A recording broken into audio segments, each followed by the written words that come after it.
Cristo, irmãos.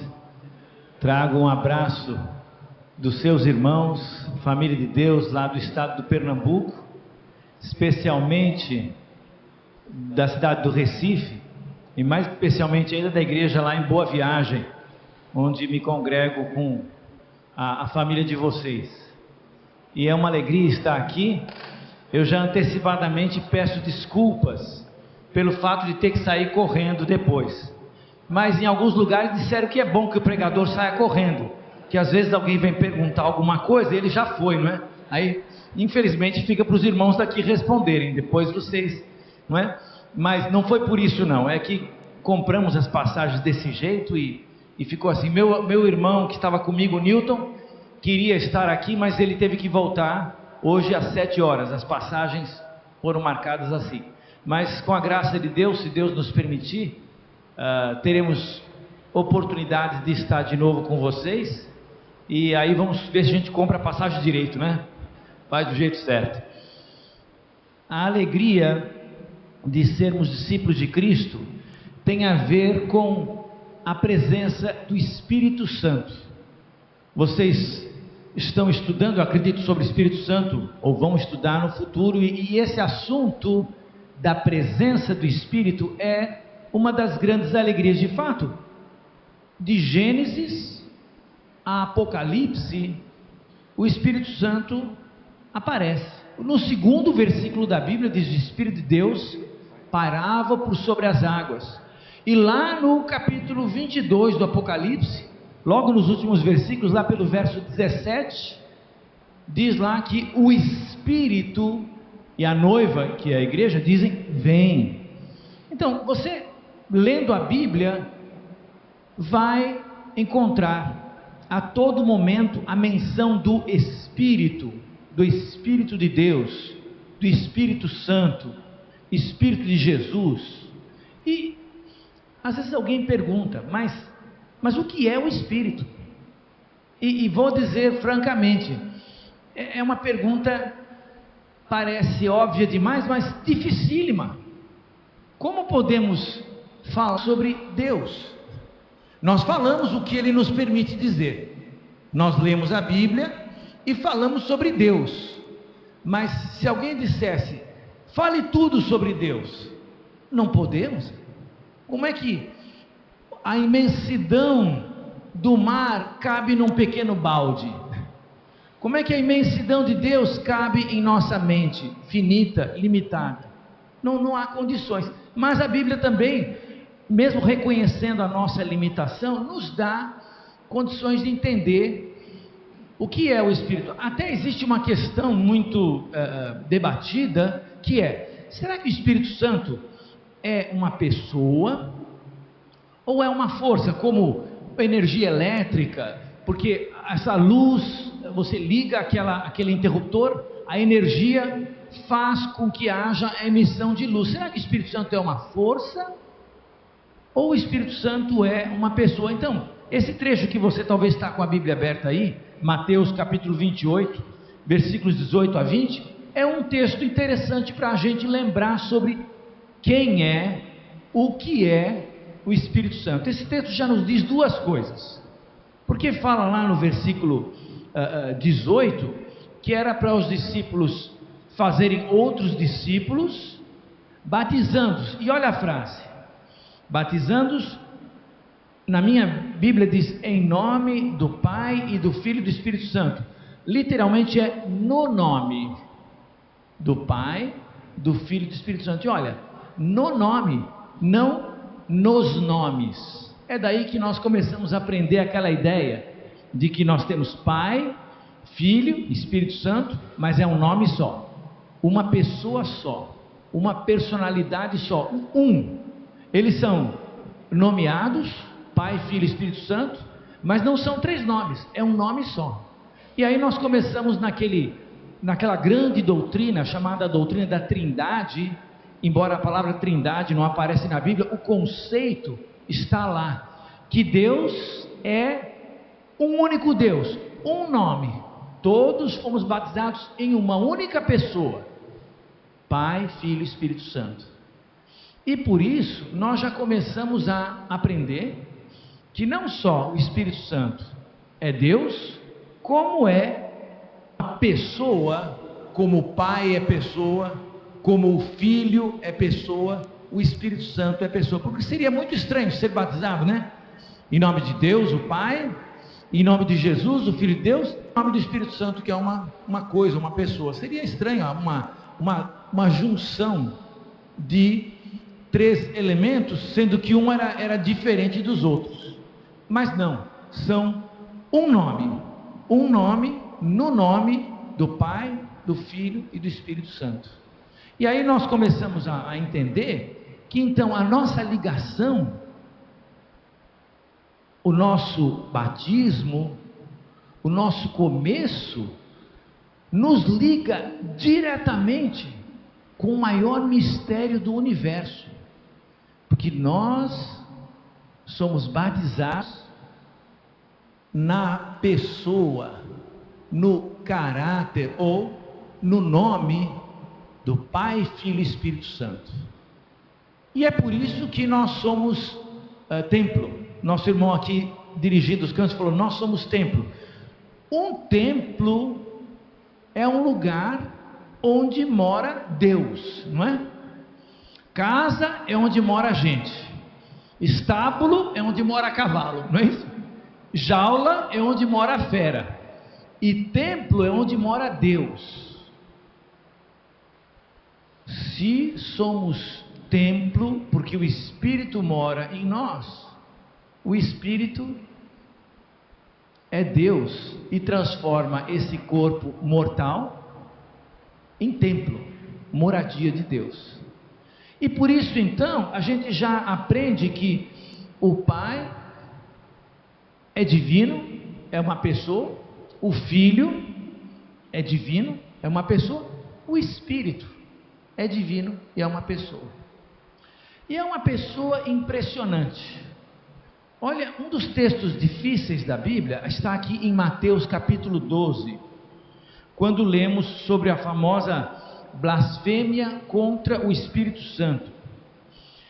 Esse trecho aparece também no Evangelho de Marcos e também no Evangelho de Lucas, mas eu quero ler aqui em Mateus capítulo 12, no versículo 31.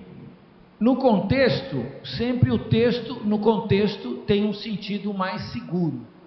No contexto a gente vê que Jesus tinha feito um exorcismo, tinha expulsado demônios, e os seus críticos, seus inimigos, não podiam negar o milagre. O milagre estava feito, eles não podiam dizer não fez, estava feito.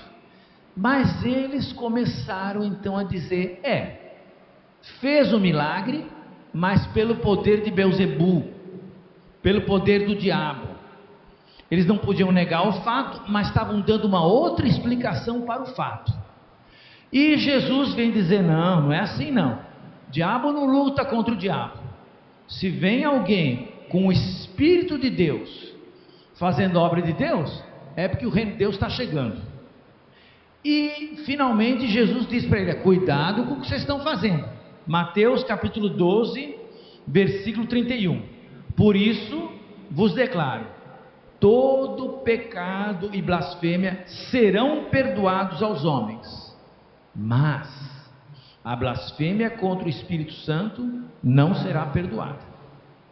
Se alguém proferir alguma palavra contra o Filho do Homem, ser-lhe-á isso perdoado, mas se alguém falar contra o Espírito Santo, não lhe será isso perdoado, nem neste mundo, nem no porvir. Algumas pessoas leem esse texto, cristãos, e ficam preocupados: ai, será que eu já pequei contra o Espírito Santo? Eu estou aqui na igreja à toa, né? Eu já estou perdido, né? Estou aqui. Meu irmão, minha irmã, se você está com dúvida, não fez não. E quem tem essa atitude aqui, não é quem está na dúvida, é um teimoso de marca maior, é alguém que Deus tocou, fez tudo e ele disse: é o diabo. Entende? Tanto que Jesus está ameaçando os inimigos, dizendo: olha, não vai por esse caminho não, que aí não tem retorno. Quando você vai nessa teimosia aí, não volta mais. É aquele sujeito que fura os próprios olhos, depois fala, está escuro, né? Não tem retorno. Se você furar os olhos, depois que... não tem muito jeito não. Então, a blasfêmia contra o Espírito Santo é até surpreendente, porque ele diz no versículo 31, todo pecado e blasfêmia vai ser perdoado. Quer dizer, se eu peco, blasfêmia e pecado é contra quem? Contra Deus. Deus perdoa. Olha no versículo 32, se alguém proferir o pecado ou blasfêmia contra o Filho do Homem, quem é o Filho do Homem? Jesus, perdoa. Mas contra o Espírito Santo, aí eu penso, poxa, o Espírito Santo será que é meio sensível, né? Aquela pessoa que, né? Tem gente que você pode pisar no pé dele e ele já, tudo bem. Você pisou, não aceito mais, não tem conversa, não perdoa. Será que o Espírito Santo é meio teimoso assim, meio duro? Não é isso não, ele é Deus. Mas a ideia é que o Espírito Santo é divino, é Deus, e o Espírito Santo é Deus mostrando o seu braço, sua mão na história, mexendo nas coisas. E quando alguém vê a mão de Deus e diz, é o diabo, essa pessoa está teimando demais. A pessoa está furando os ouvidos, furando os olhos, tapando a boca e não querendo ver a evidência do que Deus está fazendo. Eu sei que às vezes, quando a gente debate com o mundo religioso aí fora, que atribui obras estranhas até ao Espírito Santo, a gente fala, não, mas a Bíblia não diz que isso é Espírito Santo.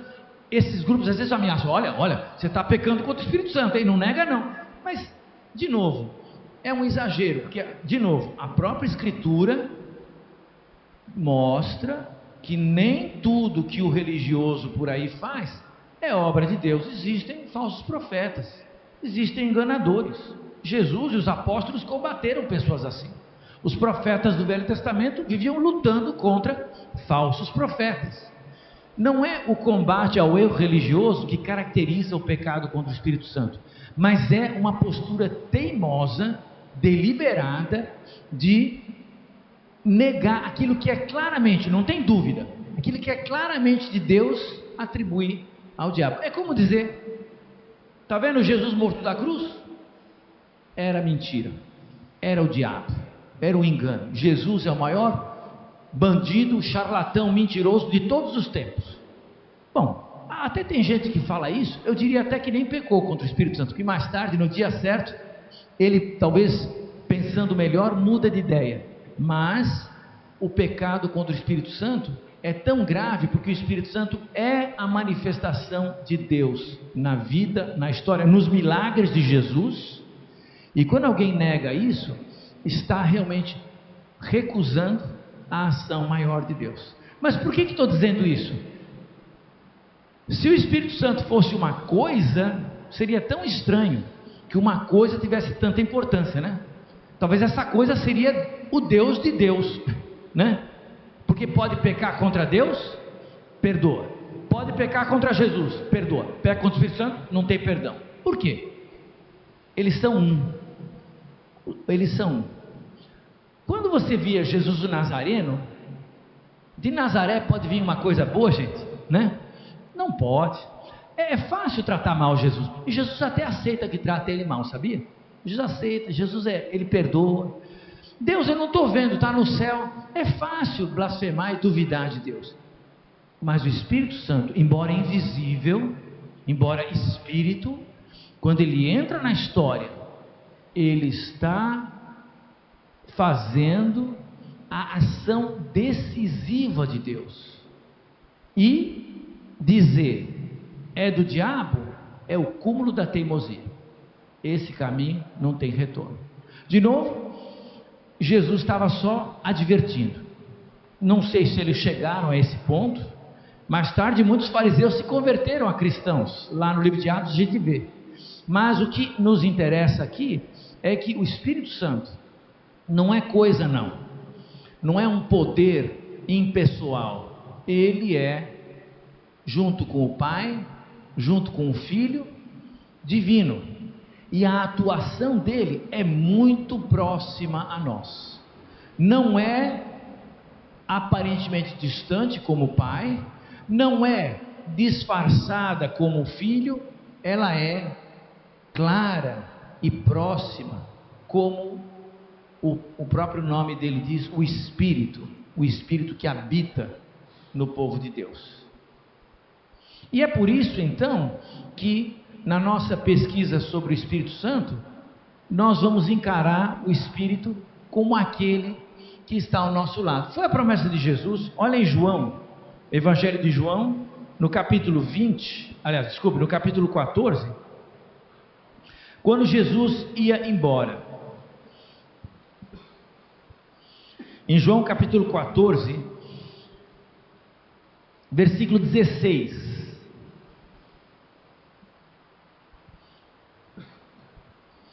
Eu rogarei ao Pai, e Ele vos dará outro Consolador, outro advogado, outro exortador, outro animador, a fim de que esteja para sempre convosco. Jesus ia embora, e os discípulos ficaram tristes. E agora? Não se entristeçam. Eu vou mandar um outro como eu. Inclusive, aqui no português, a palavra outro podia dar a ideia que outro de outro tipo, mas na língua em que João escreveu esse evangelho, significa outro do mesmo tipo, da mesma natureza, outro igual a mim. E justamente quem é o grande animador, o grande consolador, o grande aquele que falava aos discípulos o tempo inteiro? Era Jesus. Por 3 anos esteve com eles. Ele ia embora, mas eu vou mandar outro. Agora esse outro vai estar sempre com vocês. Ele é Jesus em nós. Jesus em nós. Quando Deus quis se apresentar fisicamente no mundo, fez que o Espírito Santo gerasse em Maria Emanuel. Emanuel, Deus conosco. Jesus, Deus conosco. Agora, quando Jesus vai embora, Ele manda o Consolador, o Espírito conosco. Nunca mais vai nos deixar. A promessa é que o Espírito fica conosco, como diz Efésios capítulo 4, até o dia da redenção, até o dia que Deus vem pegar de novo sua propriedade, que somos nós e o Espírito que Ele nos deu. 2 propriedades Ele tem: o Espírito que Ele deu a você e você. Logo, o Espírito Santo é o nosso Emanuel. Aqueles discípulos por 3 anos tiveram Emanuel, Deus conosco, entre eles. Nós temos Emanuel, Deus conosco, até o fim dos nossos dias, até que Cristo volte, até o momento em que efetivamente desfrutarmos da presença de Deus. Por isso, irmãos, o Espírito Santo nos convida a ficarmos em comunhão com Deus. Já recebemos. Arrependei-vos, cada um de vós seja batizado em nome de Jesus Cristo, para a remissão de pecados, e recebereis o dom do Espírito Santo. Você já tem. Eu nem sabia. Não tem problema, o Espírito sabia. Eu não fiz nada por merecer. Eu também não, ninguém faz. Quem pode merecer? Deus conosco, habitando em nós, o Consolador. Mas Ele está nos transformando. Muitas coisas que você não entende, não sabe, aconteceu. É isso mesmo. Era o Espírito agindo, trabalhando e fazendo coisas em sua vida. E Ele não precisa se explicar, não. Ele só vai realizando. O nosso papel é continuar acatando essa ação dele em nós, louvando a Deus pela sua graça em nos conceder seu Espírito, e ter a certeza de que essa presença do Espírito, Deus conosco, permanece conosco até o fim. Irmãos, fiquem, como disse aquela famosa bênção apostólica de 2 Coríntios, capítulo 13, versículo 13, que envolve justamente a presença do Espírito. Que a graça do Senhor Jesus, o amor de Deus e a comunhão do Espírito Santo sejam com todos vocês. Ele está conosco e vai